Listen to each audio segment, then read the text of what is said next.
misalnya dilihat dengan adanya inflasi, terus secara krisis global, ini pasti akan berdampak untuk semua industri.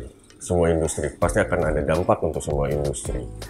Dan di sini juga kita lihat ada perlambatan pembelian juga, dimana setelah adanya inflasi, ada krisis global, setelah pandemi, cara masyarakat untuk memahami ini, untuk melakukan, mereka memiliki salah satu cara yang baru, yaitu mereka mencoba untuk traveling sekarang. Mereka lebih memprioritaskan lebih ke traveling, atau sebagian menyebutnya healing. Tapi kalau menurut saya, untuk di industri smartphone sendiri masih cukup stabil. Kenapa? Karena sekarang justru di saat inflasi dan di saat krisis seperti ini, di sini adalah makin banyak orang-orang yang lebih kritis untuk memilih sebuah smartphone. Jadi mungkin mereka akan lebih mencoba untuk mencari bukan hanya dari sisi brand, tapi lebih ke apa yang bisa dia dapat dari sebuah smartphone.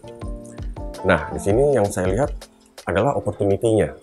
Di sini bisa dilihat opportunity dari Poco, di mana Poco selalu mencoba untuk memberikan produk dengan harga yang ekstrim, dengan spesifikasi yang ekstrim.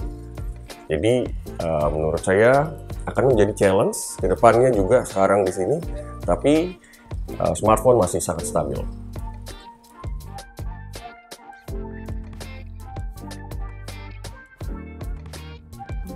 Oke. Jadi ini yang menjadi PR kita sebagai Poco. Poco adalah brand baru, dan untuk menjadi brand baru itu sangat besar tantangannya, apalagi di zaman sekarang. Kita masuk di industri yang di smartphone itu sudah ada nama-nama besar, Dan untuk itu kita sebagai brand baru kita harus mempunyai strategi singkat untuk bisa berkompetisi. Nah, makanya apa yang kita lakukan adalah kita mencoba untuk membawa brand value kita dari Poco, yaitu bold. Kita memiliki value bold, different, dan disruptive. Dimana kalau misalnya dilihat dari sisi brand, cara kita adalah bagaimana kita bisa mencari target audience yang benar-benar fokus dan detail. Dimana kita sangat niche sebenarnya. Hadirnya Poco sebenarnya ini adalah sebuah jawaban untuk orang-orang yang tidak menginginkan gimmick dari sebuah smartphone. Mereka hanya berpikir sebuah performance. Nah, di situ kita lihat, kita mencoba fokus ke target audience yang sangat niche. Makanya kami berani mencoba untuk membawa produk-produk yang performance yang ekstrim dengan harga yang ekstrim. Kenapa? Karena target audience kita itu juga sangat jelas. Kita fokus di mereka. Gitu. Tapi dengan kita fokusnya ini tuh menjadi keuntungan, karena mereka mencoba untuk membicarakan brand Poco, karena rata-rata orang-orang yang seperti ini mereka akan sangat loyal dan mencoba untuk memberi rekomendasi kepada teman-temannya. Dan dengan target audiens yang seperti ini tuh sebenarnya adalah salah satu strategi yang sangat berbeda. Makanya dibilang kita tuh harus berani, karena kita niche, kita sudah sangat niche, kita sangat detail, itu berani dari value kita. Yang jelas kita different. Kita mentargetkan ke orang-orang yang anak muda, tapi yang anti mainstream. Dia nggak mau sama dari sebuah orangnya. Kita nggak menginginkan dari sebuah desain, kita hanya menginginkan bagi sebuah performance. Yang ketiga adalah disruptive. Bagaimana kita mencoba untuk memberikan produk kita itu menjadi pembeda, menjadi mengusik pasar dengan apa yang kita tawarkan. Seperti yang saya bilang di awal, Poco selalu punya janji untuk tetap menghadirkan brand yang extreme performance dengan extreme price. Sebenarnya ini adalah jawaban untuk orang-orang yang sebenarnya mengutamakan sebuah performance dari sebuah smartphone. Oke. Kalau misalnya dilihat, kita berbicara tentang extreme performance dengan extreme price. Extreme price di sini bukan murah, tapi kalau misalnya kita membandingkan dari sisi spek yang sama, Poco akan selalu unggul dari sisi price. Tapi kalau misalnya dibandingkan dari sisi harga, Poco akan selalu unggul dari sisi spek. Nah, di sini Poco hadir sudah dengan beberapa series. Kita ada F series, kita ada X series, kita ada M series, dan yang terbaru adalah C series. Nah, F series ini sebenarnya ini adalah lini produk kita yang paling tinggi. Kita menyebutnya flagship.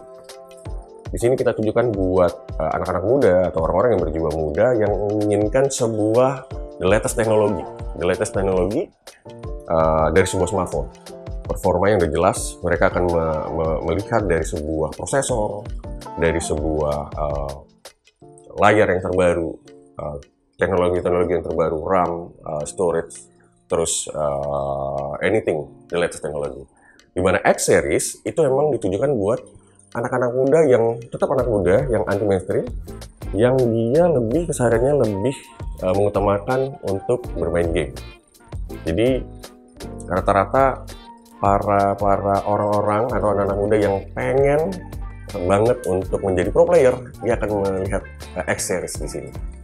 Nah, dimana M series itu kita hadirkan buat anak-anak muda yang pengen tampil menonjol dari circle-nya. Dan mereka nggak mau sama. Mereka yang aktif di sosial media dan mereka ingin aktif untuk membuat konten, dan mereka juga ingin tampil beda. Terus selanjutnya adalah C series. C series ini adalah cara kita untuk menggapai lebih banyak lagi audiens. Kalau misalnya dari F, X, dan M itu sebenarnya kita sangat miss. Nah, ternyata dari target kita yang sangat miss ini dan kita sangat fokus, banyak sekali orang-orang yang di luar target audiens kita yang asli itu pengen ngerasain, gue pengen dong mencoba dengan Poco gitu loh. Karena apa? Karena nilai yang kita tawarkan. Nah, C series ini adalah jawabannya. Kita mencoba untuk membesarkan, kita meluaskan target audiens kita dengan membawa C series. Dimana C series ini juga tetap membawa value-value yang sama dari series-series berikutnya. Jadi kita selalu menghadirkan performance yang baik. Ini adalah series yang tepat mungkin bagi orang-orang yang ingin pindah dari fitur smartphone ke Android.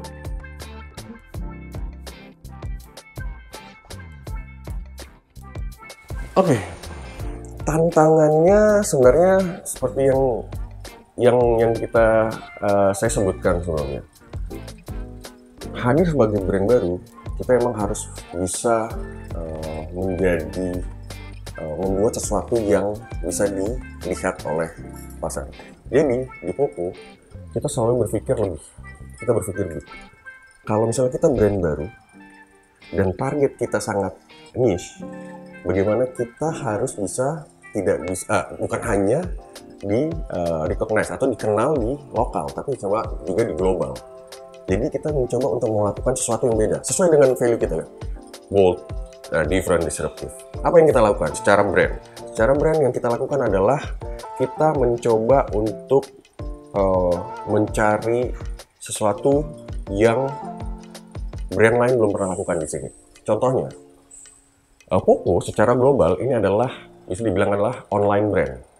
Tapi karena penetrasi di Indonesia, di mana offline dan online itu masih sangat besar, sekitar 70-30%, makanya kita mencoba untuk melocalize. Disinilah kita mencoba untuk menghadirkan Poco Store pertama di dunia. Poco Store pertama di dunia itu ada di Indonesia. Dan hal yang uniknya lagi, kita menghadirkan Poco Store itu berbeda dari brand lain, di mana rata-rata brand akan mencoba untuk membuat store-nya itu di tempat pusat smartphone atau di mall-mall, di TC seperti itu. Tapi kita enggak, kita mencoba untuk datang ke tempat target audiens kita.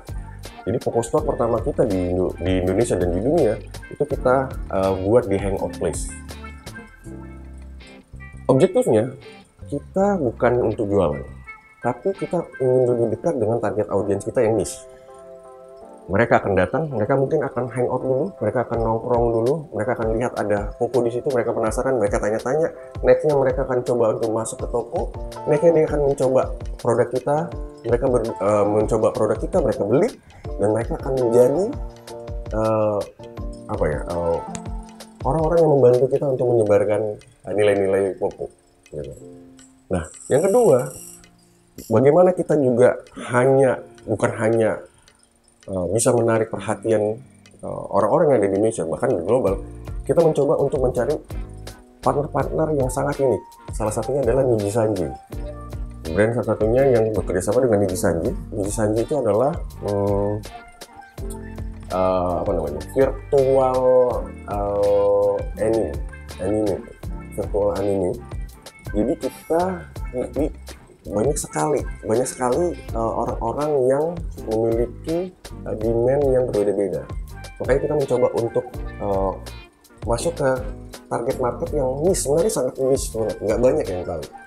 Tapi dengan kerjasama ini kita mendapat apresiasi dari media dan komunitas yang ada di Jepang. Jadi Poco Indonesia mendapatkan coverage dari global media. Nah, ini cara kita untuk bisa bersaing. Yang ketiga, kita menghadirkan Poco Fest.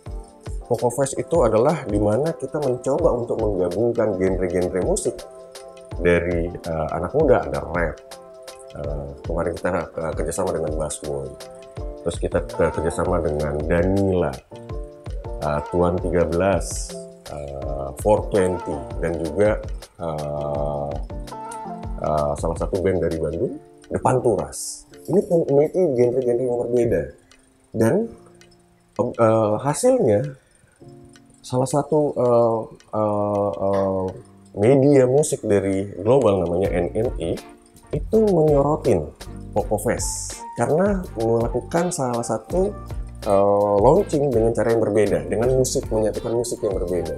Dan ini adalah cara kita. Kalau misalnya kita brand baru, kita harus melakukan yang berbeda. Melakukan yang berbeda, kita harus bisa memastikan ini bisa berdampak untuk global, bisa menjadi perhatian global.